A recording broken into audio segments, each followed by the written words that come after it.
오늘은 에스겔 서론을 이야기합니다. 모든 예언서는 역사적인 배경을 가지고 있습니다. 우리가 역사적인 배경을 이해한다면 예언서를 더 쉽게 이해할 수 있을 것입니다.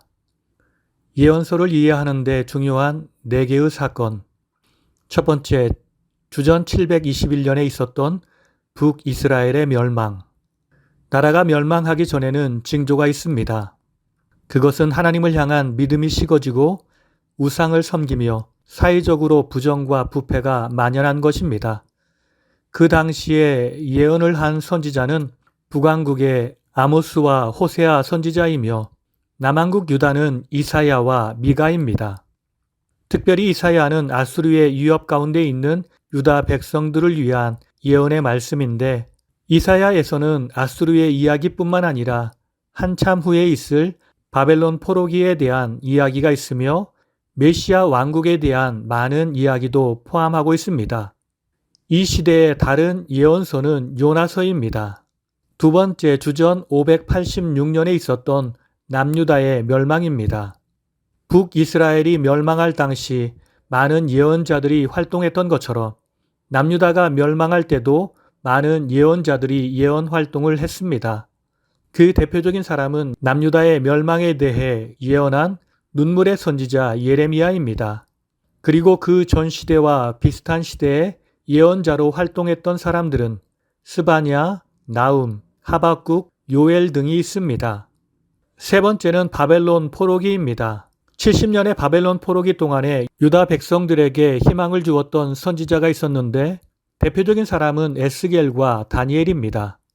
특히 다니엘서는 환상을 통해서 바벨론 포로기 한참 이후인 헬라 시대나 로마 시대를 추측할 수 있는 이야기를 기록하고 있기도 합니다.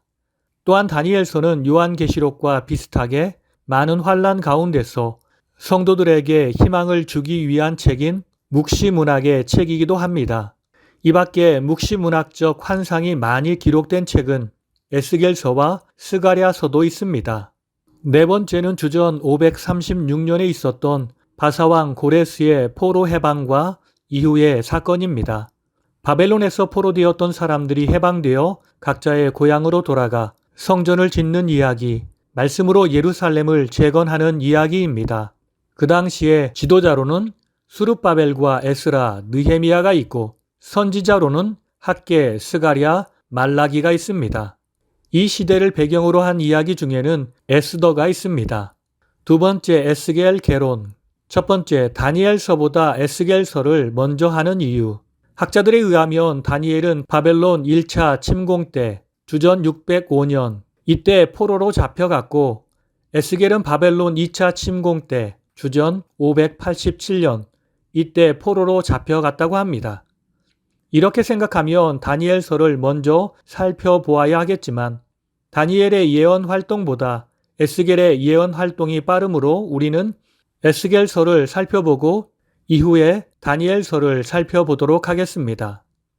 에스겔은 누구인가? 에스겔의 이름은 하나님은 강하시다, 하나님께서 강하게 하실 것이다 라는 뜻입니다.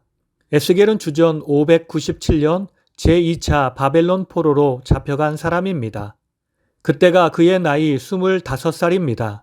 당시 유다 출신 포로들은 대부분 유프라테스 강의 주요 지류인 그발 강가의 니프루 근처의 임시 정착촌에 배치되었습니다. 아마도 이들은 유프라테스 강과 바벨론 주요 도시들을 연결시키는 대규모 운하 공사에 동원되었을 것입니다. 그는 사독계열 제사장 가문 출신의 선지자입니다. 그의 활동 연대는 포로 생활 5년째인 주전 593년 4월 5일부터 애굽이 바벨론에 의해 정복되기 전인 주전 571년 1월 1일까지 약 22년입니다. 주전 593년은 그가 바벨론으로 잡혀온 이후 5년여가 지난 때였고, 주전 586년의 남유다 패망까지는 아직 7년여가 남아있던 때였습니다. 이때부터 유다 멸망까지 7년간, 그리고 이후에는 15년간 꾸준히 선지자로 활동했습니다. 에스겔의 수신자는 바벨론의 포로로 잡혀온 유다 공동체를 향한 글입니다. 내용은 선민의 타락상의 지적과 그에 상응한 선심판 멸망의 집행 예언과 그 후의 회복 예언과 종말론적 선민의 영원한 왕국의 비전을 기록하고 있습니다. 주전 593년부터 586년까지의 7년간은 에스겔의 예언 활동의 전반기에 해당됩니다.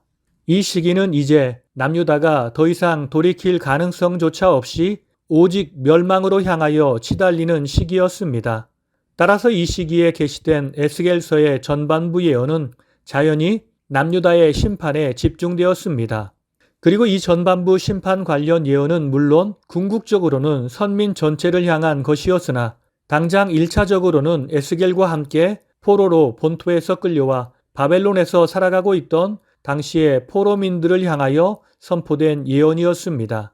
즉 에스겔은 이제 자신들의 고국은 더 이상 걷잡을 수 없는 멸망의 길에 접어들었고 자신들은 이방 땅에서 아직 온전히 뿌리 내리지 못한 채 불안정한 삶을 살아가고 있던 바벨론 유다 포로 공동체를 향하여 자신들 고국의 불가피한 멸망을 예언하면서 그 진정한 원인과 결과를 직시하고 이를 수용하는 바른 자세를 갖추도록 이끌고 있습니다. 남유다가 바벨론에 의해 멸망할 수밖에 없었던 이유는 선민의 정체성과 축복의 근원인 여호와 절대 신앙의 변질과 타락이었습니다. 이러한 모습은 서로 상반되는 두 가지 극단적 양상으로 표출되었습니다.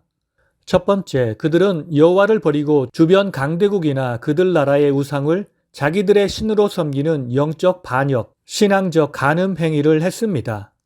두 번째, 선민으로서 영적, 도덕적 순결과 의무는 내팽개친 채 다만 여호와의 성전이 자신들에게 있으므로 유다는 결코 망하지 않을 것이라고 맹신하는 형식주의적, 미신적 신앙 형태입니다. 에스겔서 전반부에서는 바로 이런 왜곡된 시대 정신에 물든 바벨론 포로민들을 향해서 이제 남유다는 여호와의 심판으로 필연적으로 멸망할 수밖에 없음을 지적합니다. 이를 통해서 심판을 행하시는 하나님의 온전한 뜻을 이해하고 그 시대의 최선책을 강구하도록 촉구하고 있습니다. 곧 남유다는 이제 여호와 앞에서 멸망할 것이므로 본토로 돌아갈 생각을 하지 말고 이제 선민의 영광과 축복을 회복하기 위해서 진정한 회개를 통해 하나님을 향한 바르고 순수한 신앙을 회복하라고 권면합니다. 주전 586년에서 571년까지의 15년간은 에스겔의 예언 활동의 후반기에 해당됩니다. 이 시기는 이미 유다의 타락과 범죄에 상응하는 징벌은 예루살렘 함락을 정점으로 남유다가 멸망함으로써 현실로 실현된 이후이므로 이제 자연히 하나님의 은혜와 용서에 의한 선민의 회복의 초점이 모아집니다. 그리고 여기서부터는 예언의 1차적 수신자의 범위가 이방 땅 바벨론에 거하던 포로민에서 본토의 남유다 잔류민들은 물론 전에 아수르에 의해서 이미 패망하여 곳곳으로 흩어졌던 북이스라엘 출신까지 포함한 선민 전체로 확장됩니다. 여기서 우리가 기억해야 하는 두 가지는 첫째, 선민의 패망은 그 자신들의 범죄에 대한 당연한 결과이지만 장차 이루어지는 선민의 회복은 우리의 공로가 아닌 오직 하나님께서 당신의 양떼를 직접 키우시겠다는 의지 표명과 오직 당신의 명예를 위하여 선민을 회복시키시겠다는 일방적 선언, 곧 새 언약으로 이루어진다는 점입니다. 둘째는 여호와께서 무조건적 은혜를 먼저 베푸사 선민이 회복될 길을 제시하기는 하지만 선민 공동체와 그 안에 있는 각 개인은 진정한 회개를 통하여 정결을 회복해야만 비로소 그 축복에 온전히 동참할 수 있다는 점입니다. 그리고 결론적으로 선민의 모든 종말론적 축복도 오직 새 성전에서의 참 제사를 통하여 여호와와 바른 관계가 먼저 수립될 때에만 가능하다는 진리를 강조하고 있습니다. 우리는 그 사실을 기억하며 에스겔을 묵상해야 합니다. 다 함께 기도하시겠습니다. 항상 우리를 사랑하셔서 우리에게 다가오셔서 우리에게 말씀하시는 주님, 우리가 주님의 말씀을 잘 듣기를 원합니다. 말씀을 잘 듣고 잘 깨달아 주의 뜻대로 바른 신앙, 순수한 신앙을 회복하며 살길 원합니다. 그래서 주님 주시는 한량없는 은혜와 사랑과 축복으로 승리하길 원합니다. 주여 나를 붙들어 주시옵소서. 살아계신 예수님의 이름으로 기도드립니다. 아멘.